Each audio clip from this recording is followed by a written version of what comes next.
by the same guys who were doing forensic for health, and of course we were the supplier.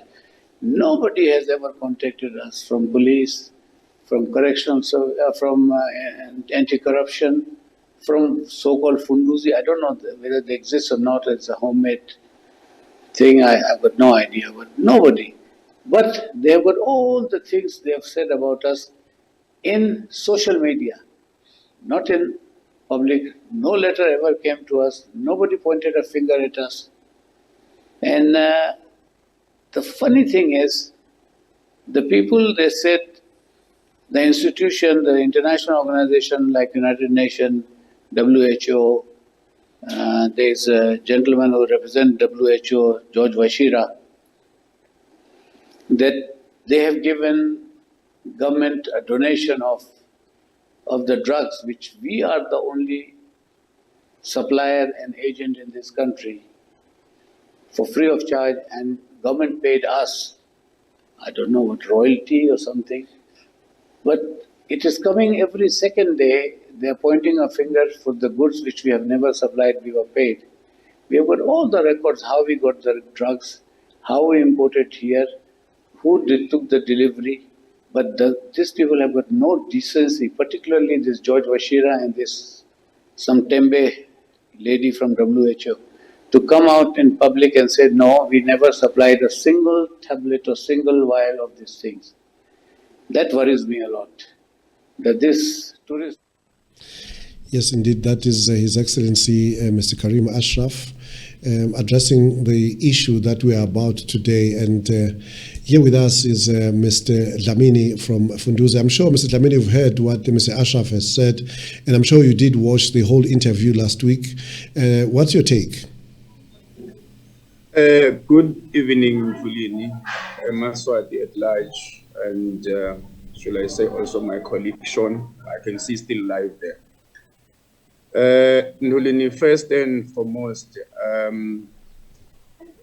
will just to conscientize everybody that is very important that I make it a point that we are running these parallel. By parallel, I mean we've got the matter already being forwarded in court. We've got the matter being dealt with by Parliament, and clearly now we are delivering on the matter here on the media. So whatever I'm going to be here stating or tabling, I'll be very cautious so that I don't infringe in anyone's right, or also maybe to jeopardize any matter that is running parallel to the one that we're currently having. Before I go any far, Mr. Ndulu, it's very important that I deal with the notion of damaging one's reputation as well as the issue of disrespect.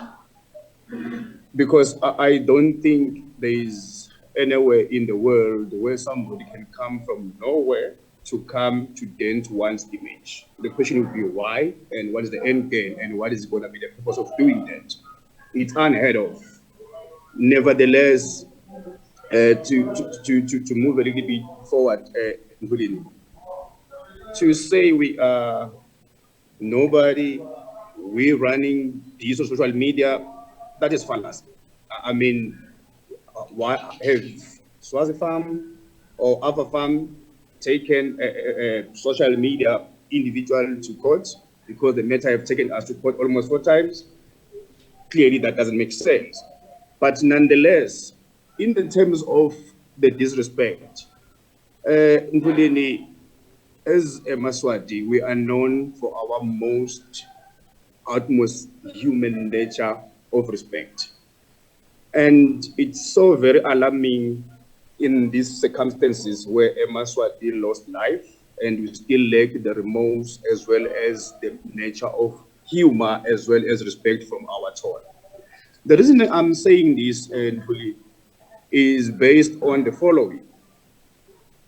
We cannot, in a normal working environment as a country that is constitutionally binding and making sure that HMF is living under the Constitution, to have a business personnel or an honorable consular to call one a thing, not let alone to say what is this thing, the PAC. That tone to me, it's very worrisome as Umvana Welswat. We must be very, very cautious of such, and I don't think it's a proper tone that you can use in any national platform like this.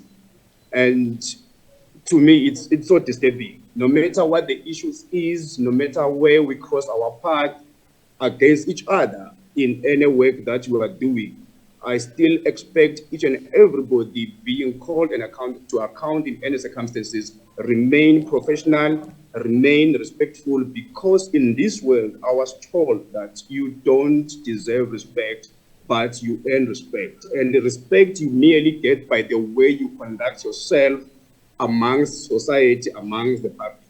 So I will never, although I'm not a member of parliament, but if somebody who's asking the PAC, to me, that is very disturbing. And also to add to that, to say that he doesn't know who this Funduzi is, to me, it adds more salt to the wound, because like I said earlier on, he have already taken Funduzi and other 7 offices within the government to court in relating to this report. So clearly, he knows who is Funduzi, and he knows what are they doing, or are they related to in this regard. And with that being said, Ndulini, it's not true that the Honorable Honorary Consular, at this point in time, as he was interviewed last week in this platform, came live on TV and said, I have requested this report and I've not been given that report. Yes, practically, that is true and that is correct. But I want to put it on record that the Honorable Consular or Swazi Farm in this matter, they have the report. The question is how and where did they get the report? Because on the court paper, they filed on the 24th of May, as per my office desk in Swaziland that received those full documents, they have copied the 383 pages, of which is the main report, the 127 pages, of which the finance minister tabled on February.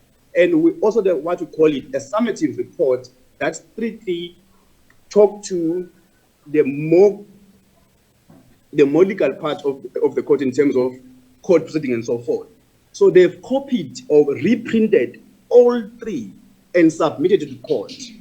And I want to make this a note and to also highlight it. By virtue of doing that, I don't think is the proper way somebody of his high magnitude and caliber, who is highly respected in the Kingdom of Eswatini, to act in that fashion, by the mere virtue of the fact that the Minister of Finance, when he was tabling the report in Parliament in February, I did go through those clips. He did mention that I'm having the summary overview of the report. By the mere fact it is a forensic report and is not suitable or is not ready for public consumption.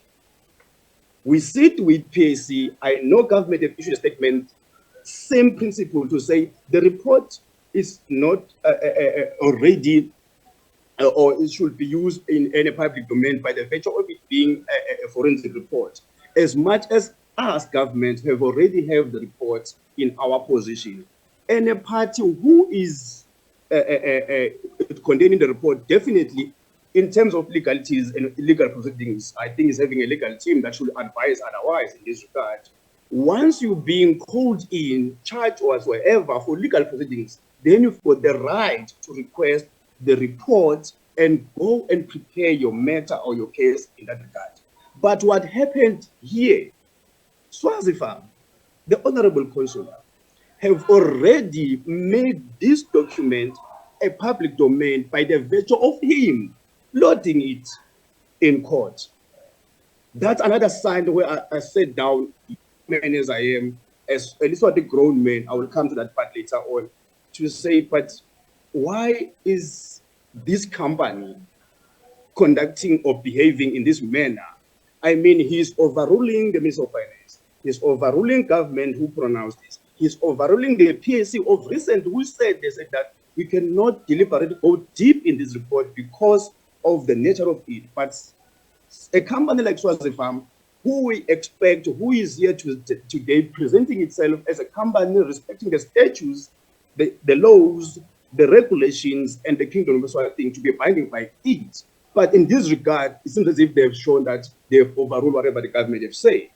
So all I'm saying ruling here in this stance that it's not true that he is still waiting for the report. He has the report, and I will need everybody to be fully aware of that. Of which it surprised us. We did inform the Office of the Original General when they received the document. I think they are working on the matter. And I mean, it's Attorney General, yes, to say, look, we were surprised now to be finished with court papers by 24 May, consisting of the report. Fast forward that, last week, he was here that he's still waiting for the report. So that is not true. That's part number one. I'm not sure if I should have stopped there and for now, should I continue? Yes, thank you very much, Lamini. Basically, you've addressed the issue of the report that His Excellency actually had the report and he tabled it in court, which means he made it a public document. Therefore, you are saying it is not true that he didn't have a copy of the report.